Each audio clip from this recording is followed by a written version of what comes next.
Booktube, Sarah here, and welcome to another weekly reading vlog.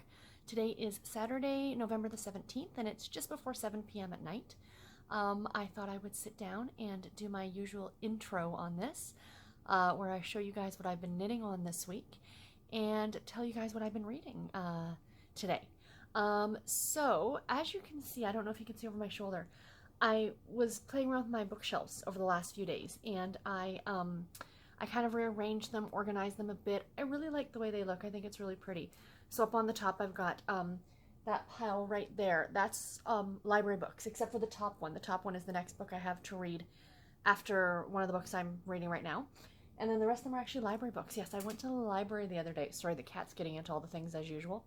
I went to the library and I picked up a few books because I've really gotten into enjoying reading physical books. So those ones are probably all going to get read in December. So yes, and then I kind of just rearranged the rest of my shelves and stuff like that. Like I said, up top, there's the library books. And then behind there, you can see the two, I don't know if you can really see the two boxes. The red one right here, that is last year's David's Tea calendar. So I have that. I always save the years before. And what I do in December, along with having my David's Tea calendar, so that's the blue one behind the little chipmunk guy that his head's kind of cut off. That is the Advent calendar, the David's Tea Advent calendar for this year. So in December, every day when I sit down to talk to you guys, I'm going to be opening that calendar. First thing, I'm going to do a quick little minute-long clip every morning and open up that calendar and show you guys the tea that I have. And then when I come back later in the day to kind of do my reading wrap up for the day, if you will, I will tell you what I thought about the tea. And yeah, and then like I said, the red calendar is last year's. And what I do with that one is I'm working on a blanket, a sock yarn blanket with little mini squares. It's a mini skein advent blanket, or a mini skein blanket is what it's called, like a mitered square blanket almost. So you knit each individual square separately. So what I've been doing for like the past 3 or 4 years in a row is that in December I take the calendar from the year before and I actually have my husband fill the little squares with little balls of sock yarn, all different ones. And then every day I open it and I get a new one. So then I add that square to the blanket every day. So I do that from the 1st to I'll probably do to the 25th this year, because it's kind of fun to add one on Christmas Day. So yeah, so that's what those are up there. Like I said, my library books. I kind of redid some of my shelves and stuff like that. So yeah, I'm really super happy with it. I think it looks really, really cute. And yeah, so it's a nicer, it was looking a little shabby. Let's be honest. I was pulling stuff off of it. I was fiddling stuff around with it. And I'm just like, I've got to clean it up and fix it up and make it look all real nice again. So yeah, so that's that. It's one thing I kind of did over the last few days. Knitting wise, let's jump into that real quick. I finished a project this week. I ripped out and decided to frog, as they say. I frogged a project, and I started a new project. Literally just started it not 10 minutes ago, so there's not much to see on it. But I'll show you what I finished first. And that was a pair of socks, you guys. I finished a pair of socks this week. So these are my Hermione's Everyday Socks, as I've been mentioning to you guys for weeks and weeks and weeks. So the first sock was already done, and that's where I was on the second sock. So that's what I got finished this week. So yeah, so these, I finished them. I wove in the ends on them and I put them on the sock blockers and put them aside so I could show you guys. The pattern is, of course, Hermione's Everyday Socks. It's a free pattern by Erica Luter. And yeah, and the yarn is spun right round in the Combat Boots and Baby Doll Dresses colorway. I'm really happy with them. They're going to be comfy, cozy, and perfect for winter. All my socks are perfect for winter. I've said it before, and the thing you'll notice, one is just ever so slightly taller than the other, so obviously I wasn't completely counting my rows on the second sock like I normally do, but that's absolutely fine. It's not a big deal. They're hand knit. They're not meant to be perfect. But once you've worn hand knit socks, you do not want to wear commercial store-bought socks, honestly. Yeah, I have like 30, I think this makes like 32 pairs of socks I have, and I'm almost done another pair. So it's just the thing I love to do. I love to knit socks. I could have 100 pairs and be completely happy with them. I want to look for it's a container that holds ornaments, like the ball style ornaments, and when you unzip it, like, you get little pockets like to sit each individual of those round balls in that go on your Christmas tree. And I want one of those because it zippers up, so it would keep my fear is bugs, essentially. I've heard horror stories of people who have had moths get into their hand knits and they get destroyed. So I want to get one of those to keep all my socks and stuff like that safe, so I can kind of keep them in there, and it'll keep, you know, the bugs out because it'll all be zippered up real nice. But that's down the line. I do plan on getting that in the next few months, so I can keep all my socks nice somewhere. And yeah, so yeah, those are done. Oh, sorry, just toss those over there. So speaking of socks, I got another sock done. It wasn't a pair, but I did finish a sock. This is, I'm calling these my Pumpkin Princess socks because these are just a pair of plain vanilla socks. No pattern to them at all. But this is the Pumpkin Princess colorway by Fiber Stash. So the pumpkin that you can see, that's where I was 2 weeks ago when I showed you. But I only got a little bit more done. And then when I finished those socks, I literally finished the leg, and I finished this one this morning. I finished these while I was editing the vlog that went up last week. So yeah, I love the colorway. It still reminds me of Big Bird.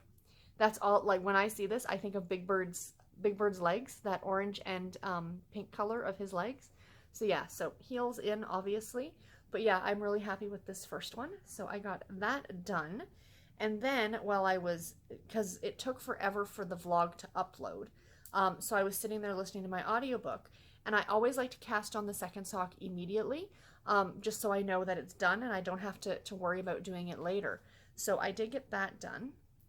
And the toe is now done on the second sock. So yeah, so I will be knitting away on this.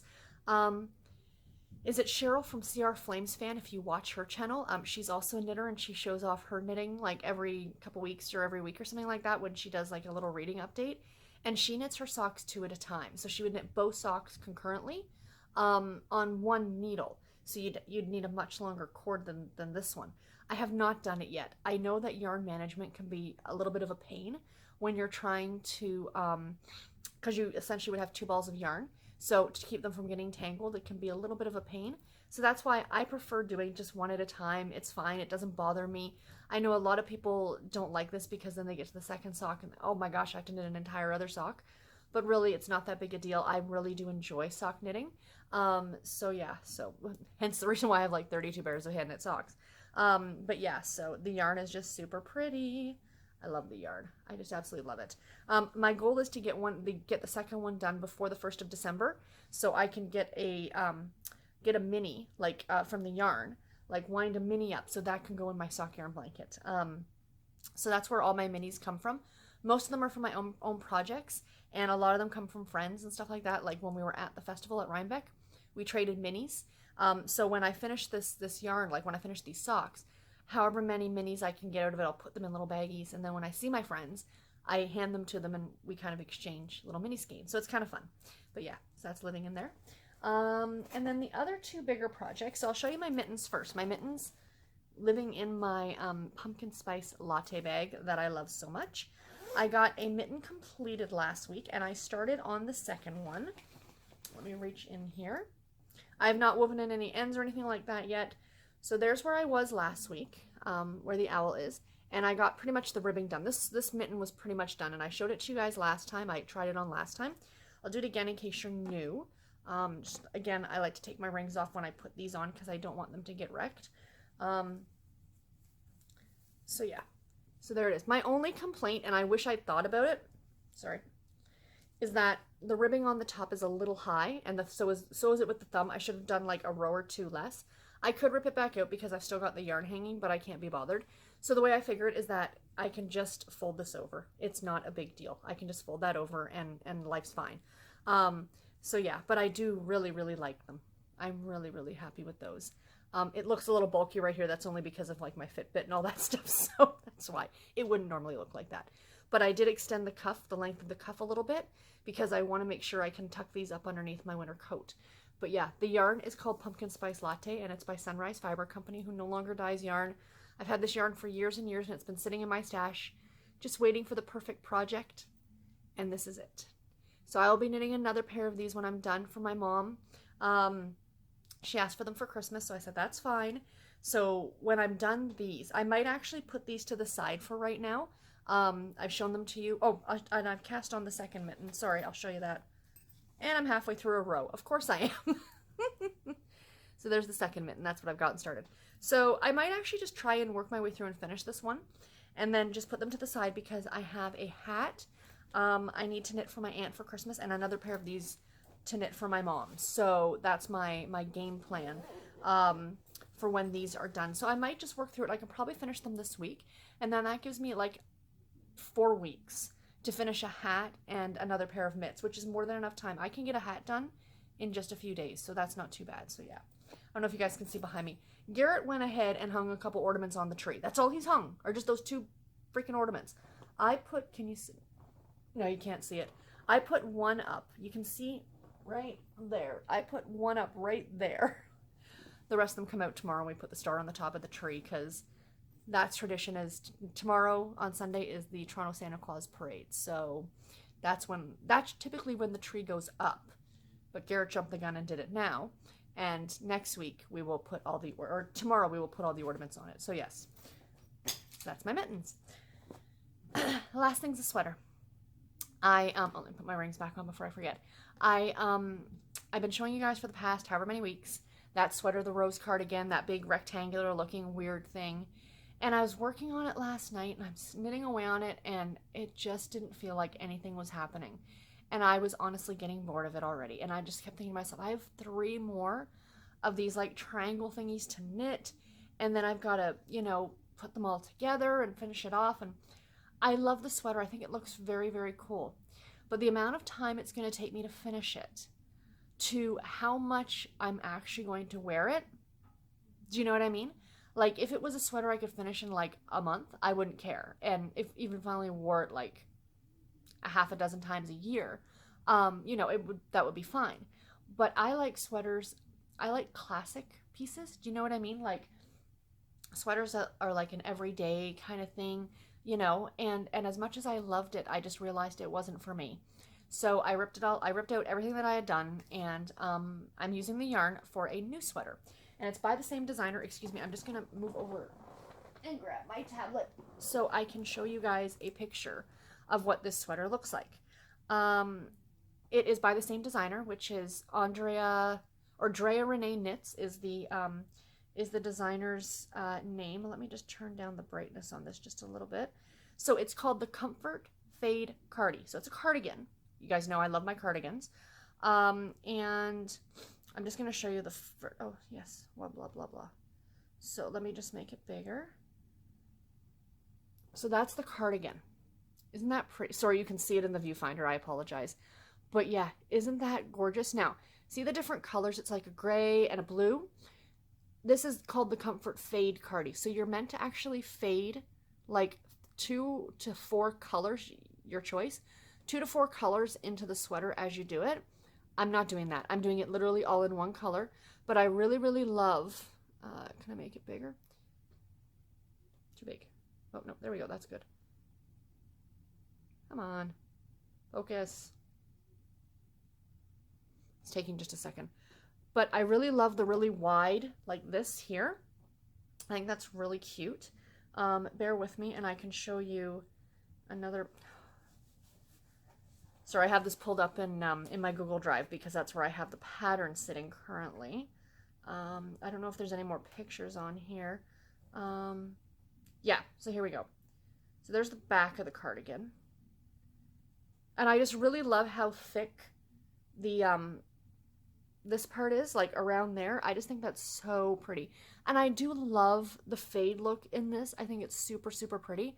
But that yarn is super, super expensive. And I just don't have the budget for that. You know, using some of these indie or hand-dyed yarns can be very, very pricey. So like I said, I'm just doing it all in one color. I looked on Ravelry and I've seen a couple of other people have done the same thing and have knit it all in one color, and it looks just as nice, in my opinion. So, like I said, I literally just cast this on. That's what I have done. I know, you're so excited to see it. But I've got all my stitch markers in, you can see, because I'm going to be doing increasing and stuff like that. So literally, this is this part. So that's what I've started. It will grow, I assure you. But yeah, so I'm super happy with it so far. And the yarn, if you're new, that I'm using is, this is Knit Pick Sport in the Seraphim colorway. Now, the pattern actually calls for a DK weight, which is just a little bit thicker than this, but I am going with this because I think it's going to work perfectly fine.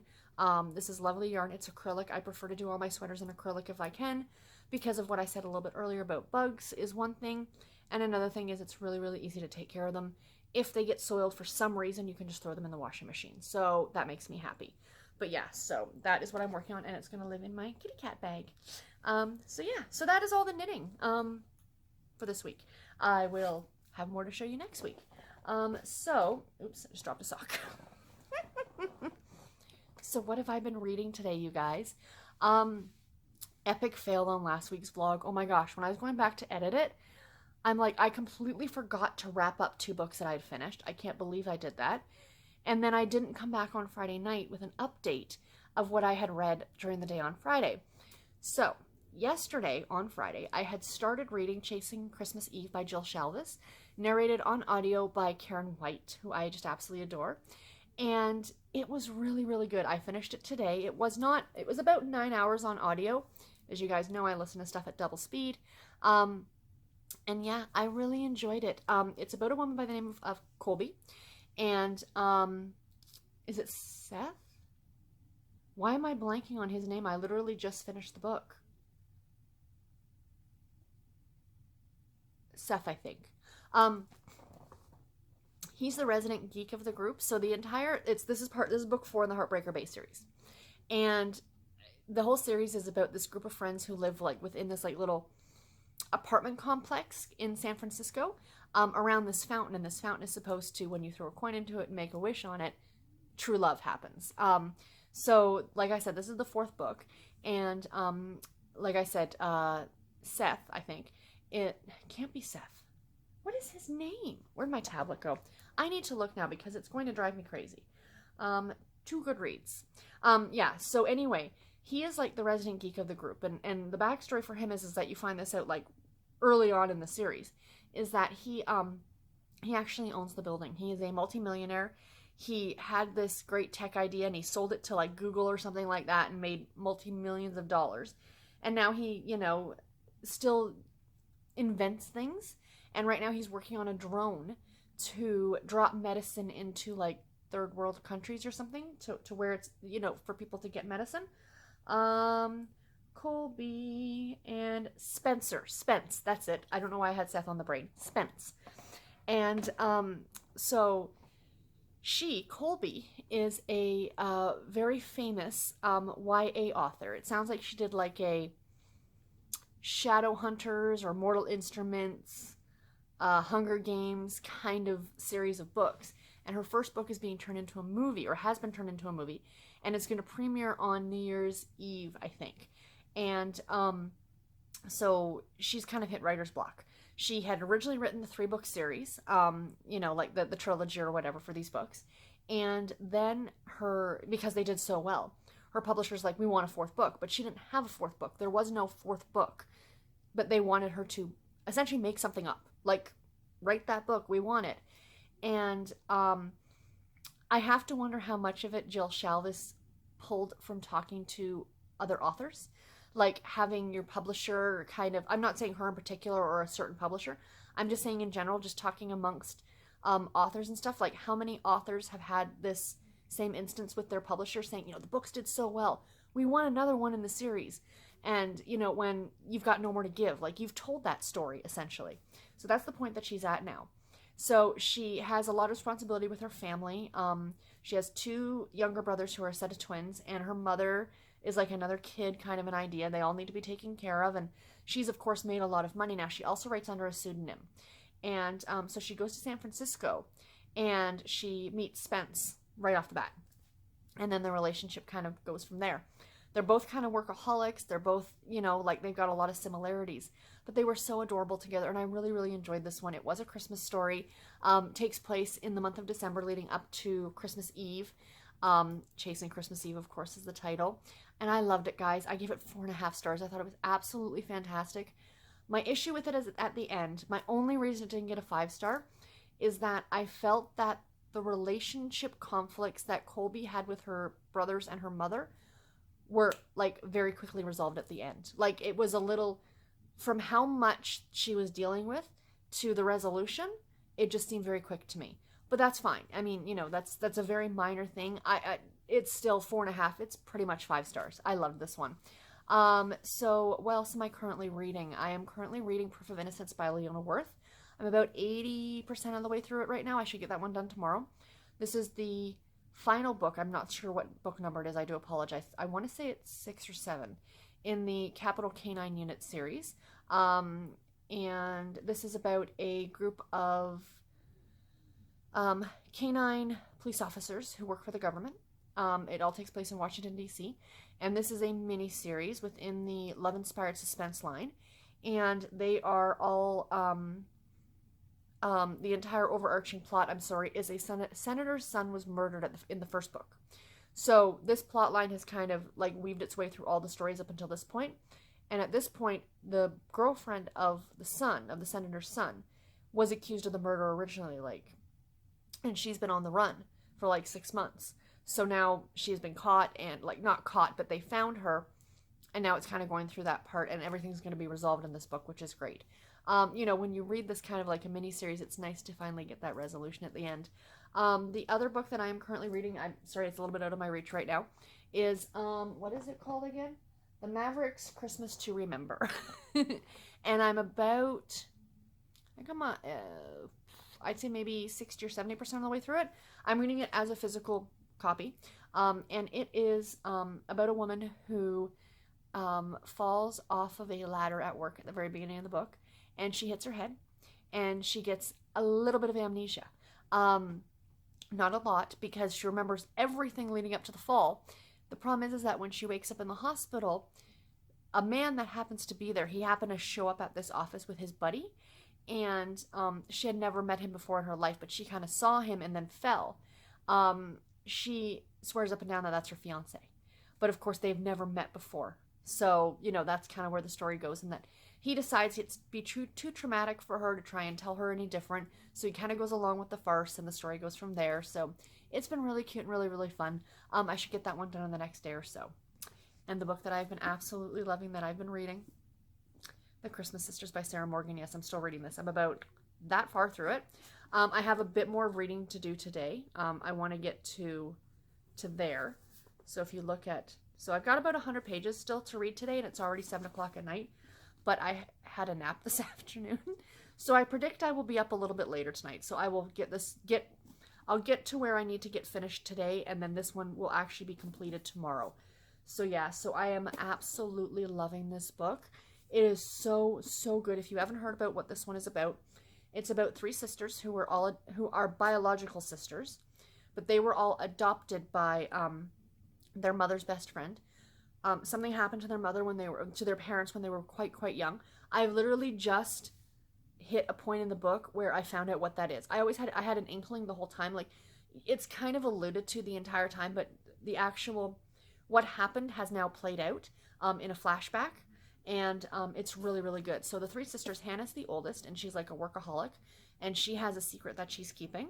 The middle sister, Beth, is a stay-at-home mom, and she used to be, I think she worked in PR for fashion and cosmetics and things like that, and then she decided to stay home when she had her kids. She's been home for 7 years now, and she got a call from her ex-boss saying that she wanted help with this new campaign. I have my own inkling on what's going on because she hasn't officially been hired yet, so I feel she's being used by this ex-boss of hers, but I'll reserve judgment until I get to that resolution in the story. But now she's trying to make the decision of, does she want to go back to work or stay home with her girls? Her husband thinks that it'd be a great idea to have another baby.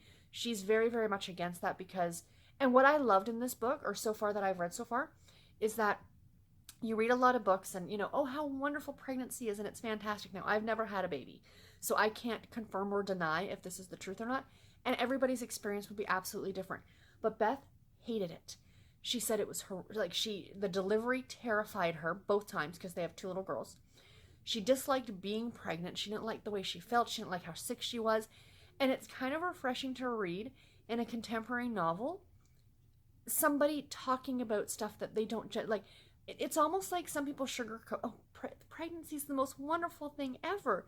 And yet I talk to people, when my sister-in-law had both of her kids, my niece and nephew, she complained. My best friend, oh my God, my best friend complained the whole time. You know, so I just keep thinking, I'm like, well, maybe it was them and it was horrible, but it's kind of refreshing to hear about it. Do you know what I mean? In a book like this. So yeah, so that's the middle sister Beth, and then the youngest sister Posy still lives in Scotland. So this whole book takes place in Scotland. Well, they go home to Scotland essentially.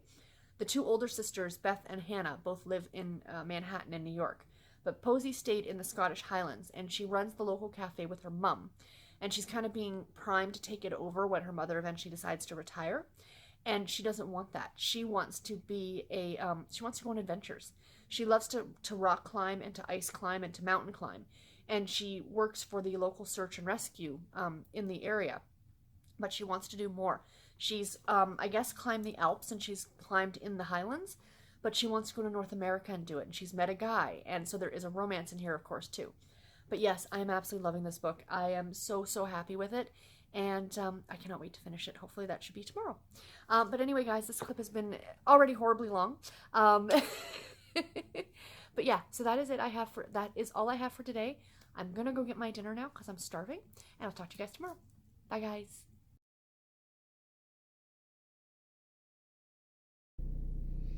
Good morning, BookTube. Today is Sunday, the 18th of November, and it's about 8 o'clock in the morning. I am currently sitting in my car, just giving it a few minutes to warm up. I can actually see my breath as I'm talking to you guys. It's -3 this morning. A little chilly. I'm on my way to bingo to meet up with my mom and take her. Her and I are going to bingo. That's what I should say. And I realized what I did is I edited that first clip last night that I filmed, the one that I filmed on Saturday. And I realized that I didn't mention anything about the Create Your Own Readathon. So I thought I'm going to pop on early this morning and mention to you guys that of course I'm participating. I'm the one hosting it. And my goal for the weekend is 8 hours. I got 4 hours of reading done yesterday, so that's pretty awesome. I'm halfway to my goal. I'm hoping to actually surpass it a little bit today, but we shall see. My current audiobook that I'm listening to is Promise Canyon by Robin Carr. It is one of the books in the Virgin River series, I'm not sure which number, and it's being narrated on audio by Therese Plummer, who does an amazing job all the time. So I'm enjoying that one, and I will update that one, or update all my reading today, tonight. My main goal for the day, for reading-wise, is to finish The Christmas Sisters by Sarah Morgan. That's top of my list. I also want to finish Promise Canyon. I did just start it yesterday, but I've only got about 4 hours left on it. And once I'm home around noon today, I have the entire afternoon with nothing to do. The husband and I are going to wait to go grocery shopping tomorrow and all those things. So I have a pretty free afternoon, so I'm hoping to get a lot of audiobook listening done tomorrow. So anyway, that is it for this little clip. I will check in with you guys tonight. Bye, guys.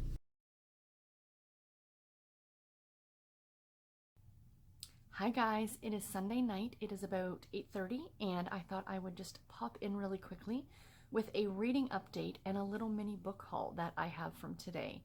So I thought I would stop and talk to you guys now because I don't predict that I'm going to get a lot more reading done tonight. I am exhausted. Yesterday I made the mistake of having a nap. I know I do that a lot on Saturdays, but I let myself sleep a little bit longer than I should have. I did set an alarm. I always set an alarm whenever I have a nap in the afternoons. And it went off, but I turned it off. And I ended up sleeping for almost 2 hours yesterday afternoon. So last night I didn't get to bed until, I didn't fall asleep until 2:30ish in the morning, I think was the last time I looked at the clock. And my alarm went off at 7 o'clock this morning so I could go out and meet my mom. So yeah, so needless to say, I am exhausted. And reading when I'm tired is not a good thing. I can mindlessly watch BookTube or something like that. I don't want to go to bed right now because that's kind of silly. Like I said, it's only 8:30 at night. I'm going to try and keep myself up for at least another couple hours and then go to bed about 10:30. I'll be up early, but I'm still trying to get into some sort of a routine because I don't have to go and, I'm not getting up to go to work in the morning. I could sleep in if I wanted to. But mornings have always been my time, that time first thing in the morning. I always love that. But yeah, I can, if I sleep in, I can stay up a bit later, but then again, I'm going to be going back to work in a month, so I don't want to be throwing my routine off too much. Do you know what I mean? So it's a fine line that you're kind of walking. But to begin with, the Create Your Own Readathon, I had set a goal for myself for 8 hours for this weekend, and I got about 7.5, I think. So that's not too shabby. I did get some reading done today. I finished a book today. There was another book I had anticipated on finishing, but I figure I'm not going to push it. I might try and read a little bit before I go to bed, but I'm probably going to end up finishing it first thing tomorrow morning when I get up. So that's not that big a deal. And yeah, so I'll talk to you about the books in just a second. Like I said, I've got a little mini book haul here to show you guys. I went over to Value Village, like the local thrift store area, or the local thrift store, I should say, not the area. We don't have an area of thrift stores. That would be kind of nice, wouldn't it? But I went over there and it was packed. And I couldn't figure out why it was so jam-packed. Like, I mean, you could barely walk around. There were so many people. And I was going to leave. And I'm like, listen, you're already here. You already found a parking spot. You might as well just have a quick look at the books. And I'm glad I did because I found some gems. But tomorrow is a big 50% off sale at Value Village. So today, the day before, for everybody who's a member of the club, like the Value Village like Savers Club, which I am, you can get your 50% off today. But that didn't include books. But that didn't bother me either way. You're still not paying full price. It really doesn't matter. So I will show you the 4 books that I picked up, and I'm super excited about all of them. The first one, sorry, they're just kind of sitting here in my lap. The first one is Persuasion by Jane Austen. Is that not a gorgeous edition? I thought it was so pretty, and look at the spine. So Jane Austen is an author I've not read ever. Considering the amount of romance that I read, no, I've never read Jane Austen. Classics are not generally my thing. I tried reading Pride and Prejudice, and maybe it was just at the wrong time. I did buy a new copy of Pride and Prejudice. It's on the shelf. Oh, it's sitting right there, that spine right there. And I'm thinking next year I'm going to try and get to either this one, that Pride and Prejudice, or Persuasion. So if you guys have any suggestions on which one I should start with. I know Sense and Sensibility is another big one, but I just thought this was a really pretty edition, and you know, I'll give it a try. I'll see. You know, maybe, like I said, maybe the first time I tried to read a Jane Austen, I just wasn't in the right frame of mind. But I know so many people talk about her work and they really, really like it. And I mean, this one was like $2, so I couldn't say no to it. So I decided to pick it up. The next one is more the stuff that I would normally read. And I got this gorgeous, almost a brand new edition of Three Sisters by Susan Mallory. This is a Blackberry Island novel. So yeah, this one sounds really good. About a woman who is jilted at the altar, and she kind of comes back to her hometown. So that's right up my alley. I absolutely love Susan Mallory's work. The cover on this one is just gorgeous. And like I said, this is almost in mint condition. Like, it looks almost brand new. So I'm super excited that I was able to pick this one up. Again, it was like $2 or $3. And then the last one, I was so pleased. I was looking, like, you're scanning the shelves. I've got people on either side of me. Some people are just so rude. They don't even care. They'll like shove you out of the way. And it's like, really? But I happened to see the spine of this one, and I reached down and grabbed it. It has been read and loved, I'm assuming, but that's okay. And it's Kristen Hagen's newest book. Good luck with that. So I'm so super pleased that I finally actually have a copy of this. I have picked this up I own a copy of this on the Kindle, but she is hands down one of my favorite authors. And I've picked this book up so many times in physical book format, and kept telling myself, no, don't spend the money. You know, I mean, it's $22. I mean, it's a nice floppy paperback, but it's still $22. And I'm just like, you own the Kindle edition. You know, I did the same for the Sarah Morgan as well. I bought the Kindle edition and I bought the print book, but the print book of the Sarah Morgan I got for 40% off at Walmart. So this one, it wouldn't have been 40% off. It would have been at full price. But yeah, when I saw it for like $3, I'm like, yes, please. So I decided to obviously grab that one. There was no decision. Even if I only had $3 in my pocket, all the other books would have been put down just so I could have grabbed this one. And the last one that I picked up is way outside of my wheelhouse. You guys know I do not read a lot of YA, if any. I read very little. I don't have an issue with YA. Most of what it is not my thing. I'm not into the paranormal. I'm not into the fantasy. But I've heard so many people talk about this series, and a lot of booktubers that I really respect their opinions have talked about and said how much they love the series. And they happen to have the first book, and this is in pretty much mint condition. And it's, of course, it goes without saying, A Court of Thorn and Roses by Sarah J. Maas. Maas? I think Sarah J. Maas. The first in the series, like I said, And so I think next year, I think in January, this might be my goal, is to go ahead and read this one in January and see what I think. It's something about fairies, I think. So I don't know, it sounds interesting. But yeah, if you guys have read this, please do let me know what your thoughts on it were. Again, I'm not generally a YA reader, but from my understanding is this is a more mature YA.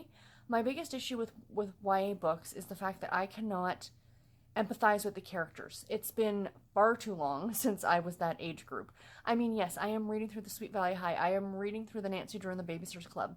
The difference is those are throwbacks to when I was a kid.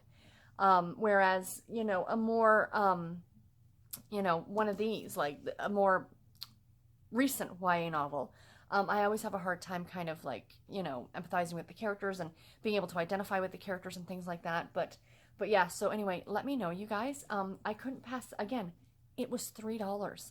I couldn't pass up this gorgeous hardcover. And yeah, so if I like it, then I will go ahead and continue on with the series. And I mean, hey, 2019 I think is going to be my year for branching out a bit more in what I read. And trying new things, which is always a good thing, and it's always fun. So yeah, so I picked up that one too. So that is the book haul. Just let me put these down so they don't knock the camera over or anything. And I'll get into what I read today. So the first thing is I finished Proof of Innocence by Leona Worth. This was the 6th book in the Capital Canine Unit series, and it was not the final book. My apologies if I had said at any point that it was the final book. It is the second to last book. There is one more book that comes after this one, but it's not part of that overarching series that has followed in through these 6 books, or 7 books? 6 books, I think. There is a 7th book, and it's called Capital Canine Unit Christmas. And it's 3 little novellas contained within one book, and it's 3 of the characters that have kind of made appearances through all of the different stories. And so I think I might try and read that one in December just to completely finish off the series. Even though it doesn't have anything to do with the original series itself other than the characters, like it doesn't have to do with that storyline. So it was really well wrapped up. I was really pleased with it. I do have to say, this is a series that you would have to read in order. I sometimes hesitate saying that you shouldn't have to do that. But because there is an overarching plot line woven through all 6 books, it makes more sense to read them in order instead of jumping around, because you will get confused, I think, if you were to jump around. And I read these very sporadically throughout the year.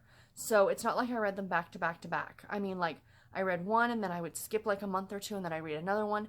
And in no way was I ever lost in that aspect. It was kind of like, oh yeah, okay, that happened in that previous book or whatever.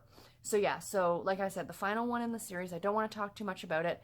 As I mentioned, the whole plot line of this series is a senator's son is killed. And in this final book, the woman who was accused of his murder, well, not accused, they want to bring her in for questioning. She was never, they're speculating that she's the one who did it, but they have no proof. But she's on the run, which is not exactly helping her case. So, they're having to bring her in and they're trying to find her. And that's how this one kind of wraps up. So my current audiobook that I'm still listening to, I didn't get a lot of audiobook listening done today, is Promise Canyon by Robin Carr, narrated on audio by Therese Plummer. This is book, I think, 11 in the Virgin River series. And I listened to some of it today. It's quite good. It's about a man by the name of Clay. And he has just moved to the small town of Virgin River, and he is going to be an assistant to the local vet. And he meets Lily. And Lily kind of has a past. Clay has a past as well. That's always the way these things work. And the 2 of them are going to develop a relationship. Both of them are native. And the reason I'm reading this one in particular is because the prompt for the Romance Readers Reading Group Challenge for November, one of the prompts, is to read a book with someone who's Native American.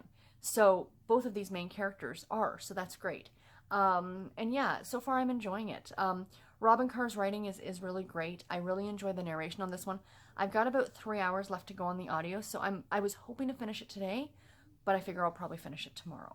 And the only other reading that I did today was on The Christmas Sisters by Sarah Morgan. This is the other one I was trying to finish today. I am so close to the end. I'm like 50 pages from the end. I'm going to try to read another 20 or so pages before I go to bed, but my eyes are tired and I don't want to miss anything on this one because I am going to be reviewing this book, or doing my best to review this book. I'll talk more about that down the line when I have a bit more information. But the awesome Steve Donahue is helping me. critiquing me in a proper review. Like, you know what I mean? And I'm not saying that the reviews that people put on Goodreads aren't proper, but do you know what I mean? A more professional piece, if you will. So this is the book, and so I want to do it justice, and I want to make sure that I'm not missing anything or skimming anything because I'm tired. So I will finish this off first thing tomorrow. But yeah, so anyway, guys, that is pretty much it that I have for right now. I think I talked about everything. I did my book haul. I talked about the Create Your Own Readathon. Please let me know how you guys did in the readathon. I will, of course, be going on Goodreads tomorrow and, and checking the message boards and stuff like that to see how everybody else did. And yeah, I will talk to you guys tomorrow. Bye, guys.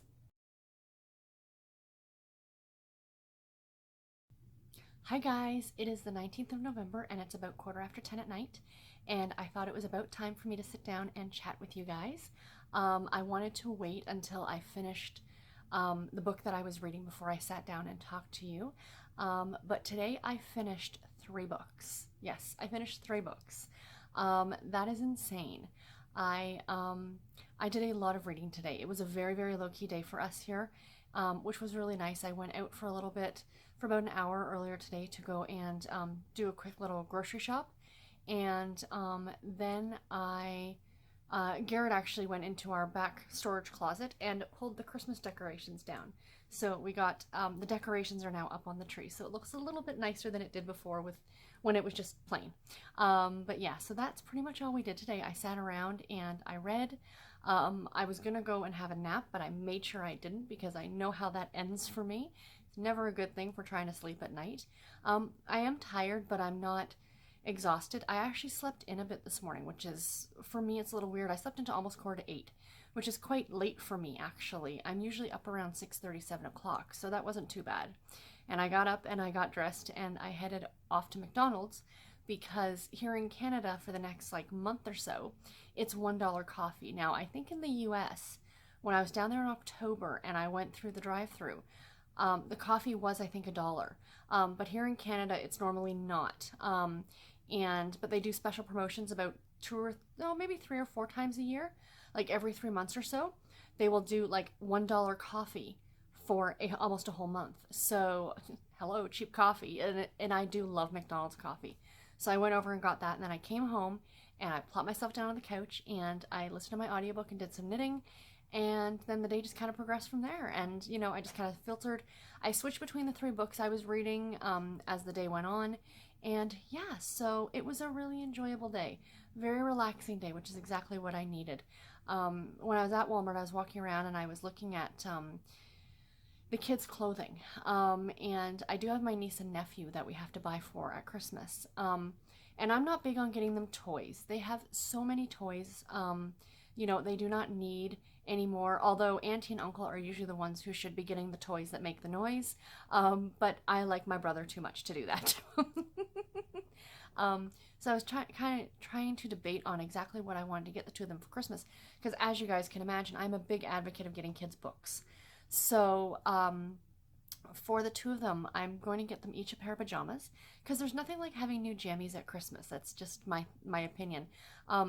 I think that my brother and sister-in-law get them PJs too, but I thought, we would get them something fun.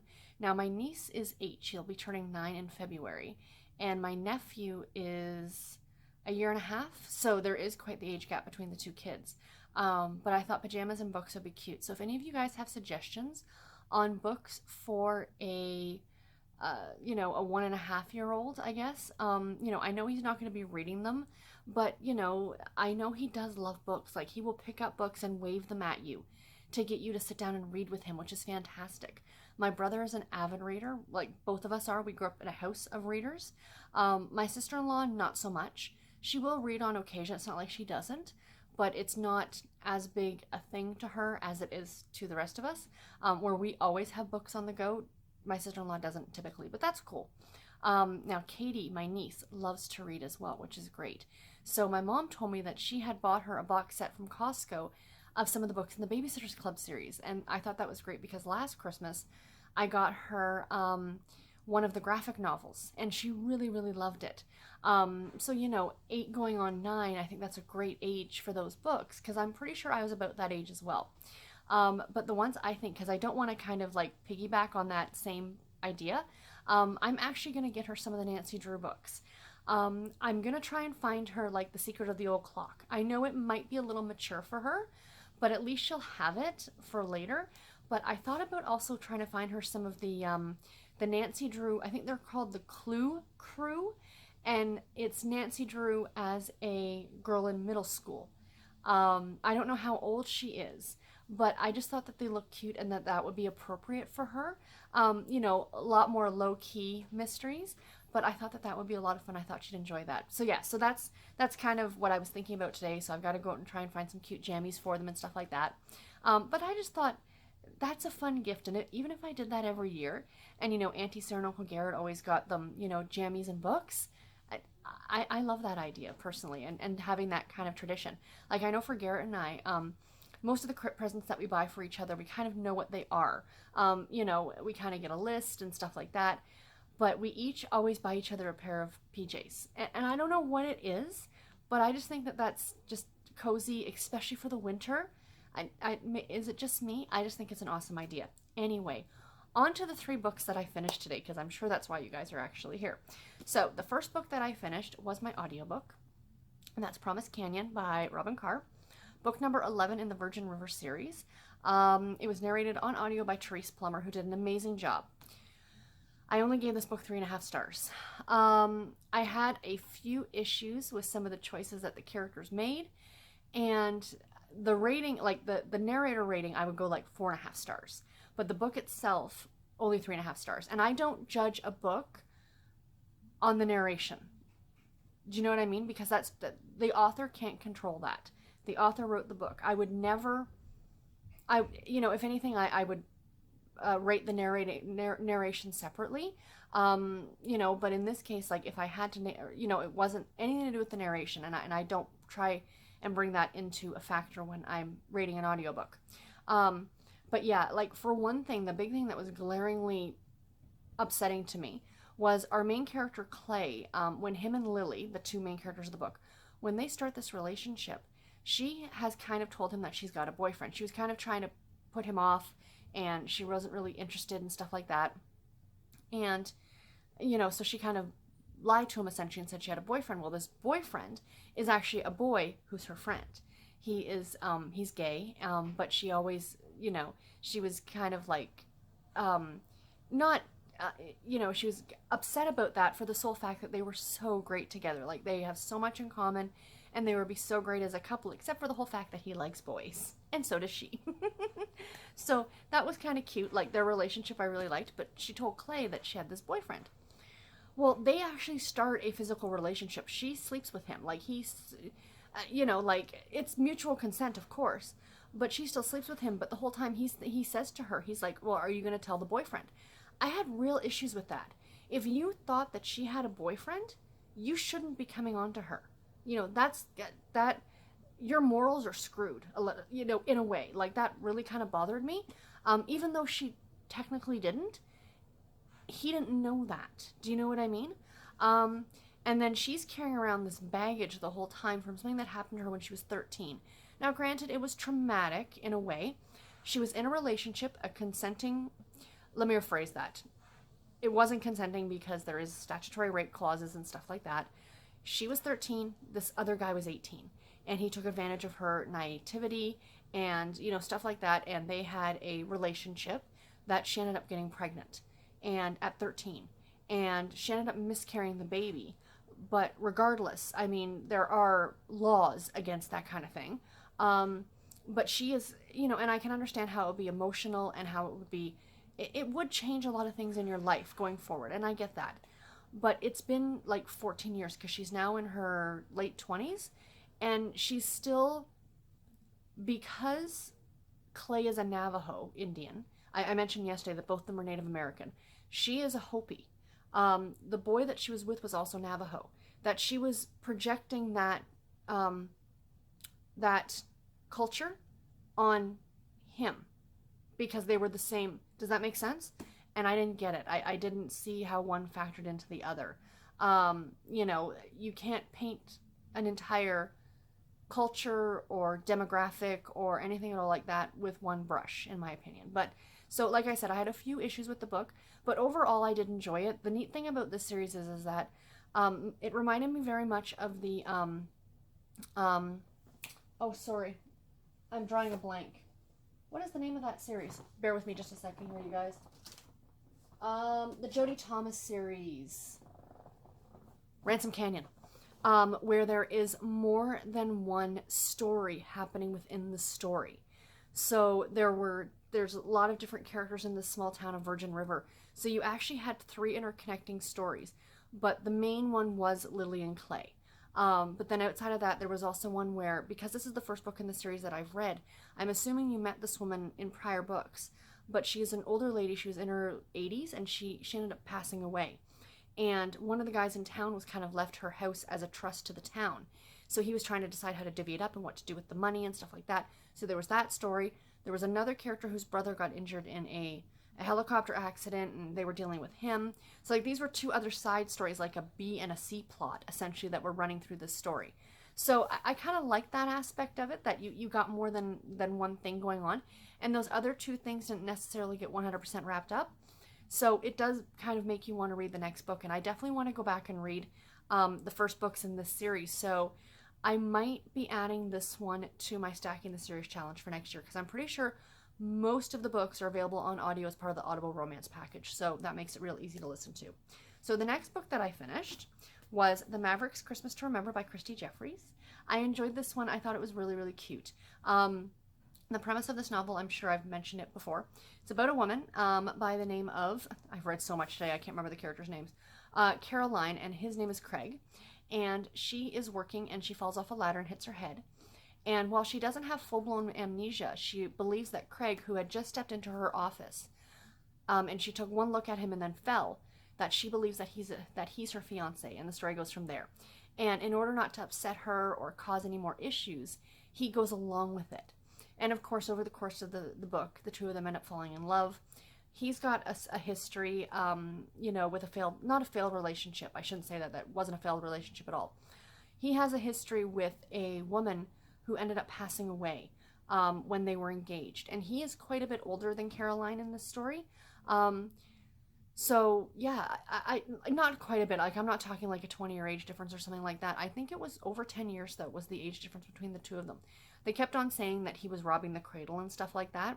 But it was just kind of neat how this whole little town kind of like went in on this farce, essentially, just to keep her from, there would have been no story if somebody had just told her the truth. But it was really, really cute, and I really enjoyed it. I really liked both the main characters. And yeah, I thought this one was really, really fun, and I recommend it. It's a great little Christmas story. And then the last one that I just finished about 20 minutes ago, The Christmas Sisters by Sarah Morgan. I loved this book. 5 stars. Absolutely loved it.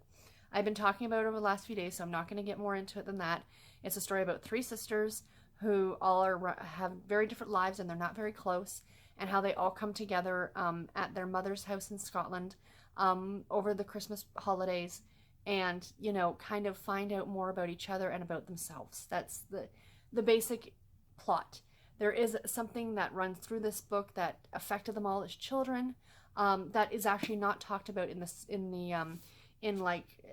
you're reading about the book. It doesn't talk about this thing that has affected all of their lives in some way or another. Like as adults, like it affected them as children, of course, but what came to pass later. And it was so good. One of my favorite scenes in the book came towards the end, and for those of you who have read it, it just goes to show how great, in my opinion, Sarah Morgan's writing actually is. There's a scene, and I don't want to tell you exactly what's going on, but the 3 sisters are in a car together, and they are driving to a place and to do something, and they have this great banter back and forth, and I think it's hysterical. And it really, really showed their personalities. I mean, the whole book shows their personalities, but that one scene, I absolutely loved it. I went back and read it again because it really kind of made me happy. But yeah, I loved it. It had you get the warm fuzzies at the end of this book, and it was just so fantastic. And it's so funny because When I was at Walmart today, of course, I went over to look at the books, and there was a woman standing there, and she had this book in her hands. It had the 40% off sticker on it, right? And she's standing there, and I kind of stood beside her, and I said, "You need to pick that up and read it." And she looked at me, and she said, "Have you read it?" I said, "I am almost done." I said, "It is so good." And she said, "Well, I said, "It's a great Christmas book." I said, "It's 40% off. You can't go wrong." She says, "Well, I could try and get it out from the library." And I said, "It's really popular." I said, "Just treat yourself like this, right?" And she looked at me and she was laughing. She goes, "You're right. I am going to treat myself." And she bought it. To my knowledge, she put it in her cart. So, I like to enable people as much as I possibly can. But yes, I absolutely love this. If you have not read it, do yourself a favor and read it.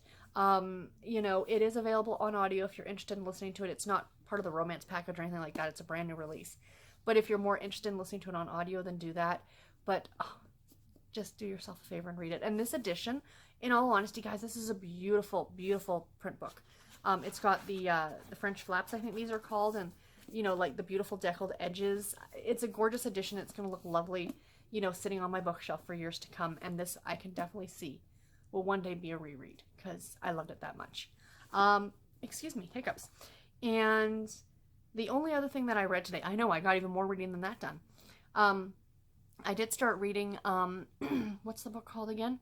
You Had Me at Cowboy by Janine Martz. This is a NetGalley book that I am reading, and it's about a woman who works as a reporter, and her grandmother, like you find all this out at the very beginning. I'm not very far. I'm only about 2 or 3 chapters in, and her grandmother was swindled out of her life savings, and then the granddaughter's life savings. I think it's Tessa is her name. And she is a reporter, and she makes a comment to her boss, who is like, she's having like the worst day ever when the book starts. She gets pooped on by a bird. She locks her keys in the car while the car is running. She gets stood up for this date to this. The book starts off that she's going to a reception prior to the wedding because the gentleman who's getting married is a very famous hockey player, but all of his teammates are not invited to the wedding because there's just too many people. So they're kind of having a reception before the actual wedding to kind of like just for the teammates and stuff like that. And she had a date with this one guy, and he stood her up. And then, she gets pooped on by a bird, and then she locks her keys in her car, and then her boss calls her to tell her that she's being fired. So she's all upset, and she's like, "This is all the things that have happened to me. I'm going to this thing," and then he finds out that she's going to be essentially meeting this very famous hockey player. So her boss, tells her, if you want to keep your job, get an interview with this guy or find out more about them, like him and the wife, right? Because they've been very quiet in the media. So very much like Exclusively Yours and Exclusive that I read not that long ago. But there is a twist to this one that isn't exactly the same. So while at the wedding, she meets the brother of the guy getting married. And so the two of them, I guess, are going to start a relationship, but she's can't tell him who she is and what she's doing because it's all got to kind of be on the down low. So yeah, so this one's so far is really cute. This is an author I'm not familiar with, and like I said, so far I'm enjoying it. So I will update you more on that one tomorrow. But anyway, guys, that is it for today. And yeah, I will talk to you tomorrow. Bye, guys.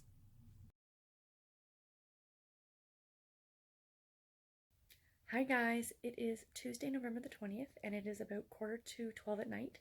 If you could not tell, I am coming to you laying in bed. I'm just going to lay here and start reading and doing a little bit of reading before I go to sleep, and I realized that I totally forgot to film a clip today, so I do apologize, you guys. So I'm going to keep this super, super quick. I did start 3 new books today. I got a little bit of reading done on all of them, but I don't have a lot to say about all of them. The first one is the audiobook. My audiobook is A Tall, Dark Cowboy Christmas by Maisie Yates. It's book number 4 in the Gold Valley series. And yeah, I'm maybe 5 or 10% of the way through it. I'll talk more about it tomorrow in my clip because I'll have more read on it by that point. And the other one was a Harlequin novel, one of my Harlequin print books. It's a historical, something about a rebel. I'll post a picture of it somewhere up here, maybe, so you guys can see the cover and the title, and the author. Sorry, my mind's blank. I'm tired. and I just started, so like I said, I don't have a lot of thoughts on it, but yeah, so again, I'll talk about that one more tomorrow. But the third book that I started has been my favorite so far today, and the one I've gotten, and I haven't gotten that much read on it, but it is the one that I've been enjoying the most, and that is Mutts and Mistletoe by Natalie Cox. And it says, "This Christmas has gone to the dogs." And I saw this one on Goodreads when I clicked on Christmas books and I looked at what the new ones were that came out. This one came up, and I thought it sounded adorable, so I actually went ahead and bought it. I think it was like $12 on Amazon or something like that. But I just thought it was so cute, and I thought it'd be really, really cute on my bookshelf. But anyway, it's about a woman by the name of Charlie, and it is like 3 weeks or so before Christmas, and her boyfriend has just broken up with her, her long-term boyfriend. They were together for like 4 years or something like that. And then an incident happens at her apartment building, and she has to move out. And she goes and stays with her cousin in the English countryside. So this takes place in the UK. And her cousin runs a canine like boarding house, like a hotel and spa kind of idea. And the cousin ends up having to go away, and she can't get anyone else to look after the dogs. And Charlie, our main character, is not a fan of dogs, but she agrees to kind of take over and look after the dogs while she's kind of recuperating and stuff like that in the country. And the story goes from there. And I think she ends up developing a relationship with the vet. It sounds really, really cute. And, you know, our main character, Charlie, is kind of very Scrooge-esque, I should say, in regards to Christmas. The book opens with her listing the 12 things, or the 10 things she hates about Christmas. And some of them are really, really funny. But it was kind of like a really refreshing, way to start a book. And I thought it was just really cute. Where's my favorite one? Oh yeah, my favorite one. Chocolate Advent Calendars. This is just a marketing run amok. Scarf a large bar of Cadbury's on the first day of December and be done with it. And she talks about like cheese wheels and, how she doesn't like those. Office Christmas parties, stuff like that. And then she lists 3 things that she does actually like. And the first one is mince pies. And I know my dad would love that because he loves mincemeat pies. I've never actually had one. But yeah, so far I'm really enjoying this one. It's got that great dry British humor. Do you guys know what I mean?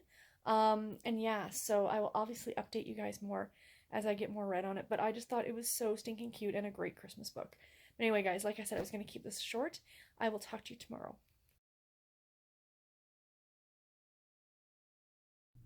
Hi guys, it is Wednesday, November the 21st, and it's just after 8 o'clock at night. I am coming to you with an update a little bit earlier than I normally would, because normally I do this around 10 o'clock at night, after I've done all my reading for the day.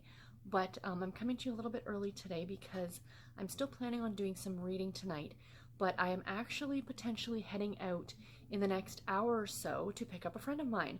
Last minute plans, which is very exciting. Well, maybe not so much for her, but it is for me because I get to see her. My friend lives in Ottawa, which is about a 4 or 5 hour drive from where I live, about a little over an hour flight. And she is actually flying to Chicago this weekend to see her fiance for American Thanksgiving. And something happened with her plane. There was some mechanical issue that luckily they found out before the plane took off, which is always when you want to find that out, before the plane actually takes off. So regardless, because of that, I'm not too sure the whole story. I'll have to talk to her when I see her tonight. But she is able to fly into Toronto tonight and then fly on, I guess, to Chicago tomorrow. The problem is that flying into Toronto tonight is fine. They're gonna fly her in, but she would need to make her own hotel arrangements. And, much like the rest of us, you suddenly don't have an extra couple $100s to throw down on a hotel for the night. So I said to her, I'm like, well, I have a couch. It's a little lumpy because it's old, but it's a couch. And she wrote back, she's like, I will sleep on the floor at this point. So in about an hour and a half, I'm going to head out. I'm going to meet her. Like she said, she'll get a taxi voucher, I guess, from the airline. And so I don't have to go all the way downtown necessarily to pick her up. But I'm going to be going to do that. So I'm very excited about seeing her. I haven't seen her since October. Generally, we maybe only see each other twice a year. Like before October, the last time I had actually seen her in person, like face to face. and not like on a video chat, which we do all the time, was April. So I'm excited. I'm excited to see my friend. I haven't told my husband yet that this is happening. It just all kind of happened within the last like 20 minutes. Sorry, Gorn is scratching at his box for some reason, the box that he sleeps in. But anyway, so yeah, so that is happening tonight. So that's why, like I said, I wanted to come on and talk to you guys before I headed out and before she got here and all that stuff. So, the tree looks really pretty, doesn't it? This white tree is growing on me. A part of me wants to keep it up all year round, just as pretty background. I'll decorate it up according to the seasons, depending as the year goes on. Little flamingos in the summer, like jack-o'-lanterns at Halloween, some Easter bunnies and Easter eggs in the spring. But anyway, all right, what I've been reading today. Sorry, I'm excited now. Today was a semi-eventful day. I went over to my mom's house this afternoon to do some laundry because she's super awesome and lets me do that. And then I went with her and my dad and my aunt over to the casino because my aunt and my mom are like casino members, like they have a card and stuff like that for when they go. And they were giving away these free towel sets, so of course they had to go get the freebies. But there's a restaurant in the casino, so we went and had dinner. So I got free food, so I'm always happy for free food. I did play a couple slots. My dad gave me 20 bucks, and he's like, here you go play some slots. I didn't win anything, so that's okay. But I had a really good fish and chip dinner. It was quite yummy. So that was my day, and now I've been home for about a half an hour, and now I'm sitting down to talk to you guys. So, reading update. I am about... How far am I through? I checked earlier. I think I'm something like 30% or 40% of the way through A Tall, Dark Cowboy Christmas by Maisie Yates. This is the 4th book in the Gold Valley series. I'm listening to it on audio. Susan Elise Freeman, I believe, is the narrator, and I really enjoy her narration. She did the other book I listened to in the Gold Valley series. I've read the first 3 books, but 2 of them I read on ebook, and then this one, and 2 of them I listened to on audio, so this is the other one on audio. And the audio book is actually like 14 hours long, but it actually includes a short story novella that I'm going to be reading as well. So that's kind of like a 2-in-1, which is kind of nice. So this is the story of Grant and McKenna, and Grant is the 3rd of the Dodge brothers, and he has quite the tragic backstory. His girlfriend in high school did have cancer before they met, and then when she was like, I think 19 or 20 or something like that, the cancer came back. So they agreed. He said, like, let's get married, and so that way she could at least say that she got married, because they didn't know what the outcome was going to be. And then pretty much their entire marriage was she was sick, and then she ended up passing away. So he was kind of labeled as this like hero, because he made this young girl's, not young girl, I shouldn't say that, this girl's dreams come true about getting married before she passed away. And he's kind of lived with that now, and he's in his early 30s. And so anyway, McKenna is looking for her birth family. Or her birth father. She was put given up essentially by her mother when she was 2, and she spent her life in foster care, moving from like family to family. And she found out, I guess when she turned 18 or whatever it was, on her birth certificate, her mother did list her father. And she's tracked him down, and he lives in the Gold Valley area, and so that's why she's there. And she was actually broke into and was sleeping in an abandoned cabin on the ranch that Grant and his brothers own. So they then kind of gave her a job, and she has a place to live and stuff like that. So of course the romance is happening between her and Grant, and it's really, really sweet. I like Grant a lot. He was a very troubled character throughout the first 3 books. He has a drinking problem, and of course he's got like this thing that's kind of hanging over him with his departed wife and stuff like that. So he's got a lot to kind of move on from. But I think the 2 of them are going to work really well together, and I really do. I'm enjoying this one quite a bit. My current ebook is still You Had Me at Cowboy by Janine Martz. I think it is Martz. I'm enjoying this one. This is a cowboy/hockey romance of all things. And I think I mentioned already, this one is about a woman who is trying to get a story about our main character Mason's brother. Her name is Tess. And she's falling for Mason. But she's kind of using him to get more information on his brother for this expose that she's writing. So I'm about 70% of the way through this one. I should get this one done tomorrow, but I am really enjoying it. And yeah, the other one, of course, that I've done a little bit of reading on today. I only did a little bit of reading on. I did quite a bit of reading on the audiobook. I've only done a little bit of reading on the ebook. But I've done a bit of more reading on this one, Mutts and Mistletoe by Natalie Cox. I am still really enjoying this one. It is a lot of fun. Not much more has progressed from the last time I talked to you guys from last night. But yeah, it's still a really cute story, and I should hopefully have some more to update you on tomorrow. And then the other book that I couldn't tell you, I couldn't remember last night, is Rebel with a Heart by Carol Arns. This one is really interesting. Our main character's actually undercover. He is a journalist, and this takes place in, sorry, bear with me just a second here, South Dakota, 1879. I almost said 10 years before I was born. Add a 0 to that. 100 years before I was born. And he is a reporter, and he's going undercover to investigate a mental health facility, which is very interesting considering back in that time, you know, for really any reason, you know, you looked at your brother funny, they're going to throw you potentially in a mental health facility. And it's a very bad facility. These people are being treated horribly. So he is trying to rectify that.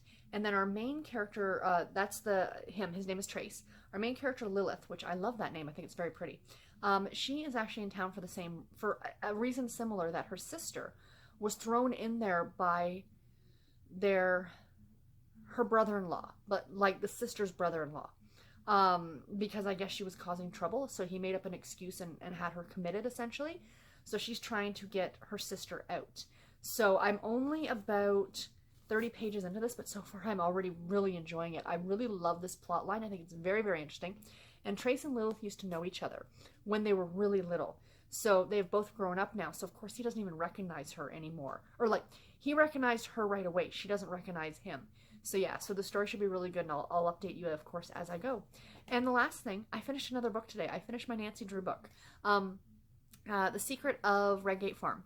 This one was really interesting. It was about counterfeiters and a secret cult and all kinds of things. And it was kind of interesting because they talk about this cult and how they wear like these white robes with like the hood, not the hoods. They call them masks. But these books do actually have illustrations in them. And one of the illustrations shows some of them, and it does look like KKK. And when I was looking at this book on Goodreads, it actually said that this book has been pulled by the publisher and is no longer being like published. So I wonder if it has something to do. It's not that kind of an organization, but the fact that they're talking, like, and I was looking through reviews on Goodreads, and I didn't see anybody else mention it, but I did see it listed as a question that somebody asked, is that what this book is about? But no, it's not. It's about this supposed secret cult that's actually masquerade. There are counterfeiters masquerading as a cult. So yeah, again, very mature themes for books that are meant for a younger audience. I mean, not super young, but still younger.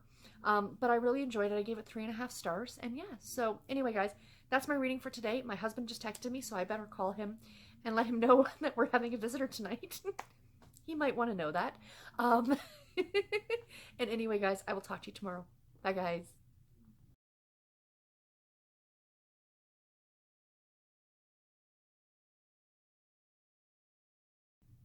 Hi guys, it is November 22nd, it is Thursday, and it's about 3 o'clock in the afternoon. I'm coming to you with a quick little earlier video, a little clip right now I should say, just to give you guys a little show and share.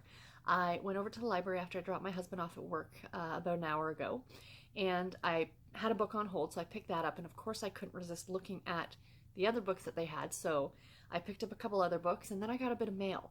Some of it is book mail, book related mail, and some of it is knitting mail. So I thought I would show you guys that right now. So a quick update on my friend coming to visit, as I mentioned last night. I picked her up about 9:30 last night from the airport. Not directly. She actually got a cab about 15 minutes away from the airport, which really helped me a lot, because the airport that she flew into, for those of you who are familiar with the city of Toronto, is the Billy Bishop Airport, which is not our big international airport. It's not Pearson. It is a much smaller airport, and it does those smaller flights. Would they be called charter flights? I'm not sure. But it's actually on the Toronto Island. or it's part of the Toronto Island, and it's like right downtown. And I so luckily I've never actually been there. I've been to Pearson a number of times to pick people up, and Pearson's pretty easy to navigate, sort of, kind of, as long as you follow the signs, you're okay. And people give you the correct gate that people are coming in at, or terminal. There's 3 terminals at Pearson, and as long as somebody gives you the correct terminal, because about 15 years ago, quick side story, 15 years ago my grandmother went out to BC, to British Columbia, to visit her sister, and she was there for about a month, and I think it was about a month, and I worked in the West End. I worked not far from the airport, so when she was coming home, her flight home was at like 5 o'clock at night, and because I worked out that way, I was talking to my dad and my aunt and stuff, and I said, listen, I'll pick up Grandma because I'm already going to be out there. It's not that big a deal. So that was great. So my aunt keeps telling, it's Terminal 1. She's going to come into Terminal 1. Just go to Terminal 1, So I get to Terminal 1, and I'm looking at the flights, and they're all for, like, international. And I'm like, okay, she's coming from Canada. Like, it's a domestic flight. And I just thought to I just don't understand. I'm like, and I finally go up to a desk, and it's like 5 to 5. Like, her plane is about to land. And I finally find somebody, and I said, listen, this is the situation. My grandmother's coming in from, I can't remember if it was Burnaby or Vancouver or wherever. And I said, I don't see a flight listed here. And the lady looks at me. She goes, no, she'd be coming into Terminal 3, which is all the way across the airport. So I run out to my car. Of course, it's a horror show. I mean, that airport is huge. And I get out to my car. I get over to Terminal 3. By the time I get there, it's like 5:30 at night. I rush in, and of course, now I have to look for her flight. Of course, it was early. It wasn't even late, which is the one time you want something like that to be late. And finally, I get there, and she's standing there looking so forlorn, like her entire family had abandoned her. Just holding her suitcase, her bag. I will never forget that for as long as I live. I thought it was so... I apologized so many times. She says, well, who told you it was Terminal 1? I said, that was your daughter. So yeah, so that was kind of funny. But anyway, sorry, that was a total side story. So I've never been down to Billy Bishop before. So like I said, my friend met me a little bit of the ways up. And so we got in the car, and we're driving back to my place, and I said to her, I go, so what time does your flight leave tomorrow? Because, I kind of wanted to figure things out depending on what time it was to get Garrett to work in the afternoon and stuff like that. She says, you're going to hate me. And I said, why? She says, it's 8 a.m. So essentially she came to my place last night to have a nap, and then I took her back to the airport this morning. So our alarms went off at 5:15 this morning. Oh my gosh. It was funny. Sorry, the light's a little weird.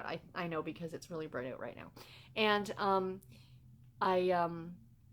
our alarms went off at 5:15, and I drove her downtown, which actually wasn't that bad because the real rush hour really hadn't started yet. And I got her to the airport, but she's like, no. She goes, don't bother coming in. I can, like, walk from this area here. And I'm like, okay, cool. And then I got home, and on my way home, I stopped at McDonald's, and I got a coffee and a breakfast sandwich because I was starving. So I ate, and then I was sitting here on the couch, and it was about 10 o'clock, 10:30 this morning, and I'm like, I am so tired. I knew I needed to lay back down and have a nap because I didn't get enough sleep last night. And so I laid down for almost 2 hours on the couch this morning, but I woke up about 12:30, so that wasn't too bad. So I'm not too thrown off for sleeping tonight, which is great, and I really feel energized right now. So I'm hoping to get a lot of reading and knitting done this afternoon, so we shall see. Anyway, all that being said, let's get into this little mini haul that I have here. So first, the books from the library. So the first 2 are not the ones that I had on hold. These are ones I just kind of found. And I've been in the mood for cozy mysteries. Like, I've already picked up one. Here's my little stack here. These 4 books are already ones that I've picked up to read in December.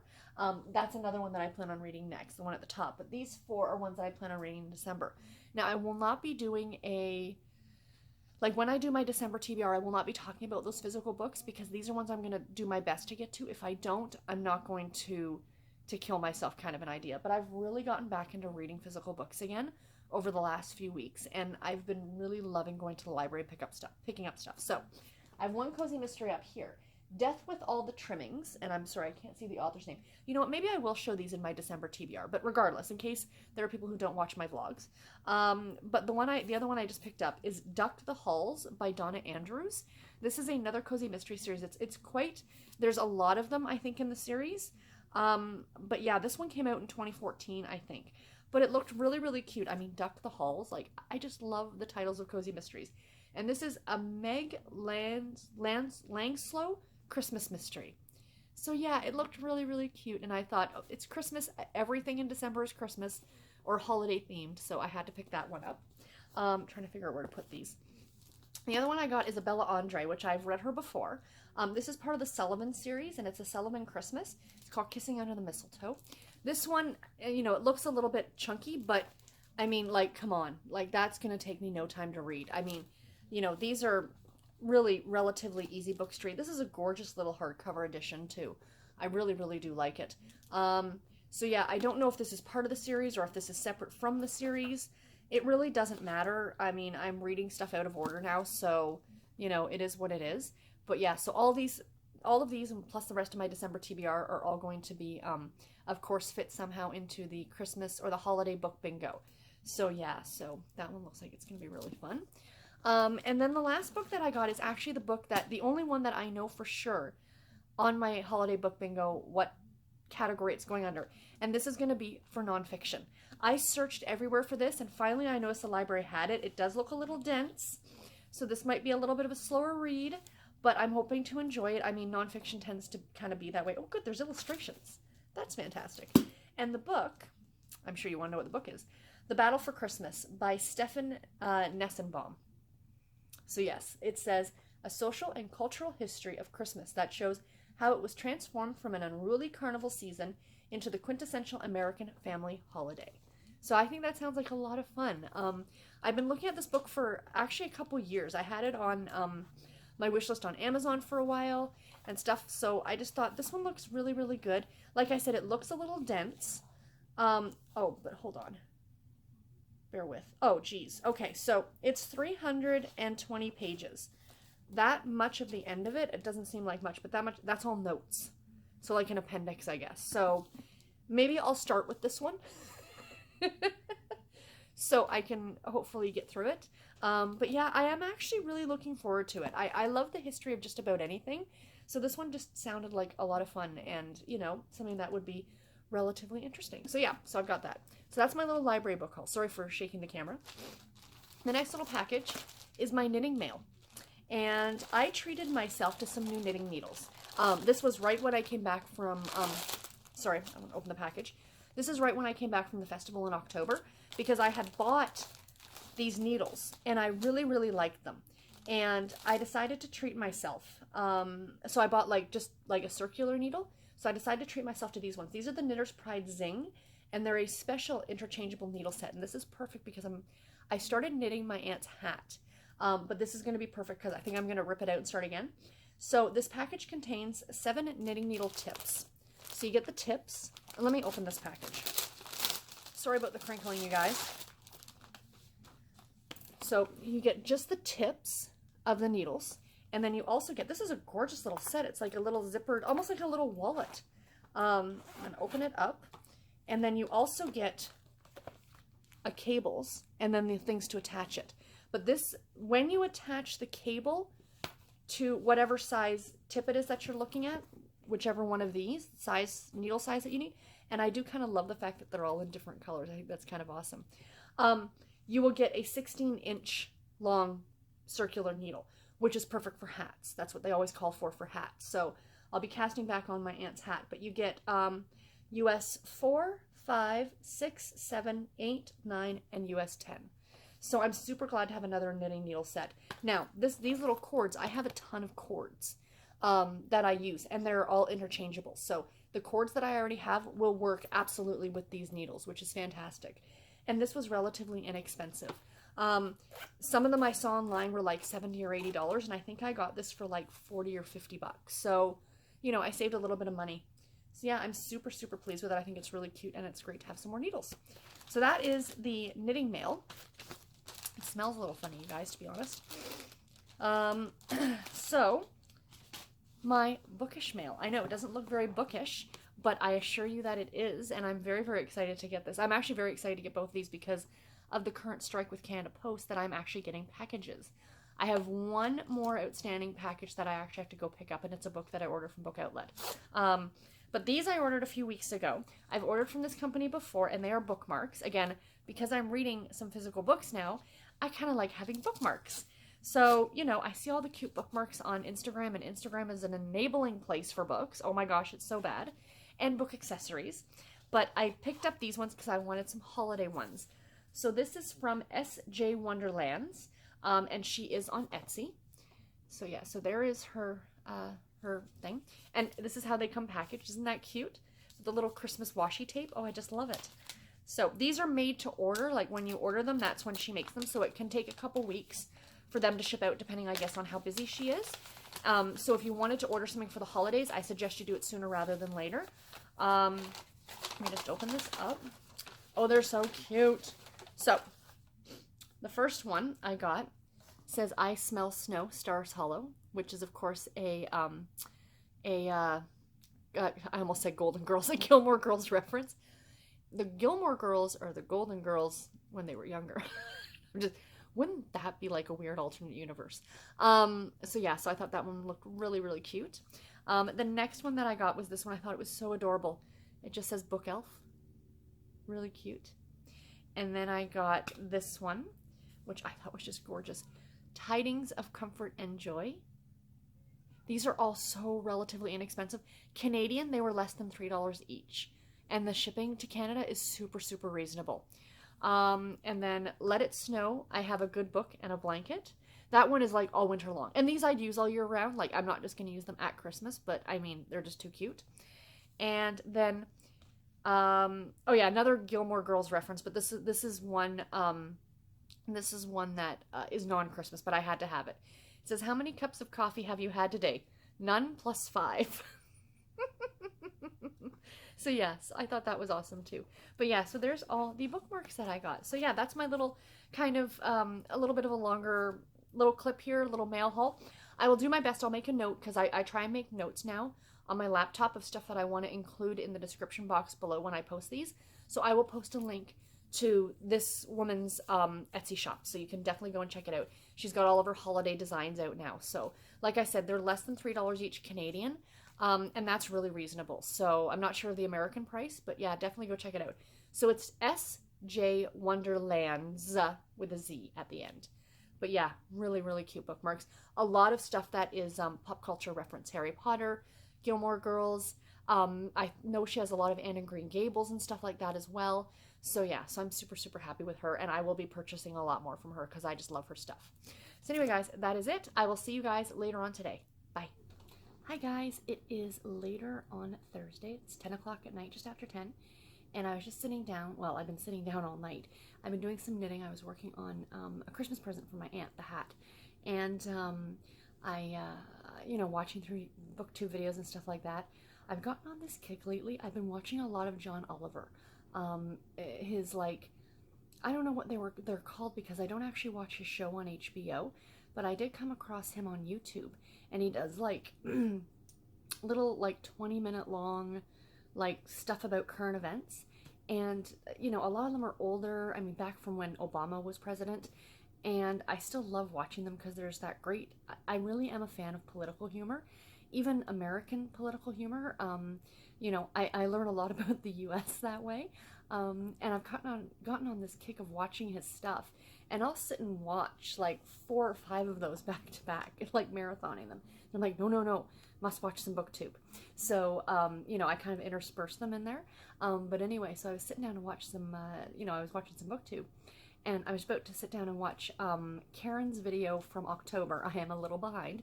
It's from the beginning of October, one of her reading vlogs, and I'm like, oh my gosh, I have to film a clip tonight. So here I am. Along with the knitting and watching of the John Oliver and the booktube, I have been getting quite a bit of reading done today. I had a very relaxing afternoon. Pretty much just the cat and I were crashed out on the couch. I drank a lot of cups of tea, and yeah, it was really enjoyable. So let me tell you about what I've been reading today. Excuse me. So I have about 4 hours left on, sorry, hiccups, on A Tall, Dark Cowboy Christmas by Maisie Yates. So actually it's about 2 more hours left of listening time. So that one I'm guaranteed to get done tomorrow. This one is a really good story. I've talked about it already a little bit in this vlog, about McKenna and Grant, and I'm really enjoying it. It is very hot and spicy, which is very typical of Maisie Yates, and it's a nice Christmas story. Like I said, 2 hours of listening time left, but this book also contains a novella. You can buy the novella separately if you want to. I think it's called Snowed In with the Cowboy, but don't quote me. I will mention that tomorrow, because essentially in a few hours when I finish this audiobook, not a few hours, but after I listen for another couple hours on this audiobook, I will actually have finished 2 books. So, one being a full-length novel and one being a novella. The novella is only about 50 pages long. But yeah, so I'm really, really happy about that. So that'll be kind of nice. But yeah, I'm really enjoying this story, and I'm looking forward to finishing it tomorrow. My current ebook is, I'm almost done it. I'm at like 93%, but I wanted to film this before I went and picked up my husband from work, because when I get home, I didn't want to be rushing anything. So I will mention this one tomorrow, like my final thoughts on it. But this one was really fun. Did I say what it was called? I'm sorry. You Had Me at Cowboy is what it's called, by Janine Marks. And it's really, really good. It is about a cowboy whose brother is a hockey player, and they're all cowboys, but a couple of them are hockey players. And there's this whole mob aspect that's come into it. Because the premise of the story, and again, I think I've already mentioned it in this vlog, it's about a woman by the name of Tess who is trying, in order to keep her job as a reporter, she's being asked to investigate this mega hockey star named Rock and his relationship with his wife. They essentially want an expose. And she, decides to kind of not sleep with his brother Mason, but to get close to Mason so then she can get close to Rock and Quinn, which is his wife-to-be. And, but of course she ends up falling for Mason. And this entire story takes place over 4 days, and so much happens within these 4 days. And the whole reason she needs the money, the reason she's doing this, is not because she's like a bad person or anything, but because she really needs the money because her grandmother's house, she was swindled by somebody, like some sort of an online scam, and she's trying to raise money to pay the mortgage. And it turns out that the grandmother, in the meantime, had gone to like this loan shark and borrowed money. And, now there's these like mobsters after her and stuff. It's got this great bit of like, I don't want to use the word slapstick humor in it, but if you're familiar at all with the Janet Ivanovich, Stephanie Plum series, where it's kind of got that humor in there as well, along with it being some very serious issues. It's been really, really fun, and I've really enjoyed it. So some really heart-wrenching moments, some really funny moments. So again, I'll give you my full thoughts on that one tomorrow. I do plan on finishing it tonight, but I won't pop back on again tonight. I'll give you my thoughts on it tomorrow. And of course, reading a couple of physical books as well. The first one is Rebel with a Heart by Carolyn Arns. This one's been really, really good. Again, I've talked about all these already, I'm sure. About a man who is another reporter, like he's a journalist, and he's kind of doing an expose on a mental health facility, in the 1879 in North Dakota. And he runs into a woman that he knew when they were children. They were very best friends when they were children, and he recognizes her right away. She, of course, doesn't know who he is because he's kind of in disguise. And, of course, they haven't seen each other since they were 12. So people grow up quite a bit from the time that they're 12. And yeah, she's trying to get into this facility too because her sister was sent there by her sister's brother-in-law. The husband died. Her sister's husband passed away. And their parents had passed away, and the parents of the two brothers had a large fortune, and they gave the majority of the fortune to the brother who passed away, like obviously before he passed away. And because he's the smarter of the two and stuff like that, like it's almost like, because they're twins, the two brothers are twins, it's like good twin, evil twin kind of an idea, that the other brother's like kind of lazy and underhanded and things like that. And he runs this facility, this mental health facility. Well, he has now taken the sister and locked her in this facility, and he's trying to extort the money off of her. He could very easily just kill her, and then the money, would go to him, but it won't because she got 2 children. So he'd essentially have to do away with not only the mother, but the 2 children as well. So he figures by locking her away, he can control her and control the money. So yeah, I mean, it's a lot that's going on in this book, and it's so interesting, and I'm really, really enjoying it. But yeah, I'm about, how many pages? I'm about 100 pages into it now, and it's just a little over 200 pages, so, you know, I'm not doing too badly. But yeah, I plan on, again, on reading a little bit more this night. All 3, like I said, I'm at 92% or so of that, of the cowboy book. So I've got just a smidgen left. That's about another 10 or 15 minutes worth of reading. This one, to hit today's goal, I think I've got another 20 pages. So again, another 15 minutes worth of reading.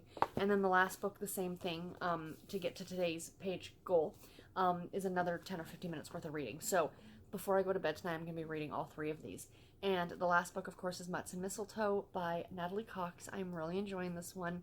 This one isn't as festive as, I mean, obviously Christmas, this takes place kind of leading up to Christmas itself, but it's not overtly festive. Like, it's not immersed in Christmas. This could have been set at any time of year, but I mean, it's super cute during the holidays, right?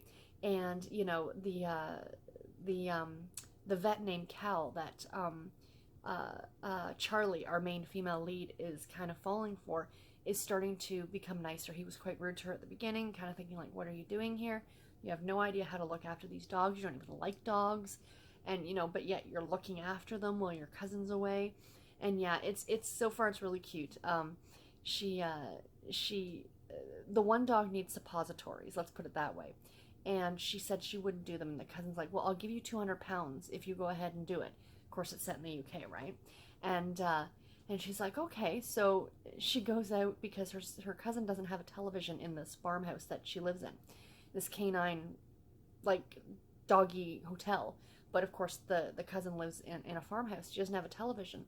And so she spends the 200 pounds on getting this, like, 22-inch flat screen television that was supposed to be delivered the next day. And at the part I was just reading, she gets a call from this guy in Scotland saying, well, your package has gone missing. She's pretty much like, well, when am I going to get it? He's like, don't expect it anytime soon. So she spent all the money, and now she doesn't have this television. So yeah, it's cute. I'm kind of going back and forth with it. I'm really enjoying it. It's a really fun and different. You guys need to remind me, Sarah, don't record your videos at 10:15 at night, because it pops up to tell me to take my pills, and it always shuts off the camera. So I'm sorry. So yes, I am enjoying this. I don't know if I'm loving it, but it is a really entertaining read, and it's a lot of fun, and I should actually get this done. I'm hoping by Saturday. I was hoping to have it done by tomorrow, but I'm not pushing myself. You know, I'm just kind of enjoying reading it, and it's a really light, nice, fun read. You know, there's a lot of, I notice it's funny with books that are set in the UK, written by UK authors, that sometimes you get them that are like, you're not getting as much slang, like UK slang, as you would get. Do you know what I mean? And then there's other authors, like this one is chock full of UK slang. And luckily a lot of the words and stuff I know, you know, but to the uninitiated, it might be a little bit, not difficult, but you know, I just think it's fun when you hear things like that, like a jumper is a sweater, right? You know, so yeah, I'm really enjoying it though, so I will give you more of my thoughts on it tomorrow, or when I finish it. And last but not least, I haven't mentioned a Back to My Childhood book since I finished my Nancy Drew yesterday. The next book I'm starting, I'm hoping, I actually feel very awake right now. Usually I'm like really tired at this point of the night, but I think I had that nice little, you know, caught up on some sleep this morning, so that's always good. I would like, so between those 3 books, so like I said, I've got about a half an hour in total, or 45 minutes worth of reading. But then it should only take me about 50 minutes. So I got about an hour of reading tonight. I am going to be starting the 3rd book in the Sweet Valley High series, which is Secrets by Francine Pascal. Is it Secrets? No, Secrets was book 2. Playing with Fire is book 3. I'm sorry. Yeah, so this is one of my Back to My Childhood books. I'm enjoying rereading through this series, and I'll give you more of my thoughts on it tomorrow. Anyway, guys, that is it for today. I'm sure this vlog is already super duper long, but I will talk to you tomorrow. Bye, guys. Hi guys, it is actually Saturday morning. I just got up about 20 minutes ago and I realized that I totally forgot to film a clip last night. And I would have just let it go and just edited the vlog as was and put a little note in the end like, sorry. But I did finish a book on Thursday night that I didn't tell you guys about, and I finished a book on Friday. So I'm not going to get into the whole thing like I normally would and talk about everything that I read yesterday. I'm just going to tell you about the 2 books that I finished. So on Thursday night I finished You Had Me at Cowboy by Janine Marks.